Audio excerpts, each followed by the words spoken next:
Привет на всички, днес 21 юли. Ето какво пише в Dir.bg. Слави Василев за американските самолети. Ще поискаме нещо свързано с енергетиката. Все едно, че са на пазара да си искат нещо или милион и едно желание. Заместник председател на ПБ критикува коментиращите външната политика и външния министър, че се упражняват по прекалено тънка материя. Правителството на Румен Радев има конкретни искания в замяна на предложено от него на Народното събрание пребиваване на американските пребиваване, то направо си разполагане.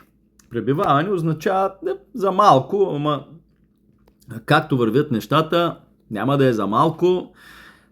Те с нашите ще им играят по свирката на американците, сега се позовават на някакъв двустранен договор от 2006 година за авиобазата в Безмер, да му мислят тези около Ямбол. Материята била тънка материя, политиката. Тя е толкова тънка, че не я виждате през дебелите контури, останали от периода на Борисов и Пеевски. Стига с този Борисов и Пеевски. Преди Борисов и Пеевски. Сега така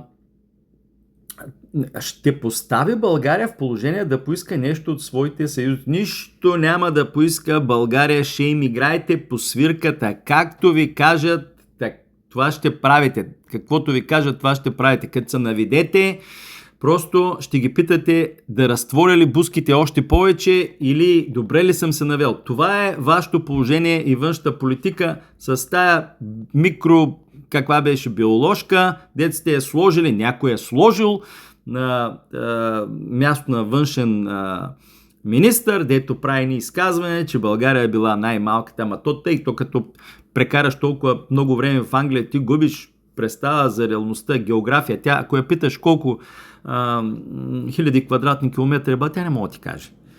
И така. Така че, ако не ви е ясно, това правителство, колкото да съдят те, които са гласували за Радев, е старата песен на нов глас. Това е.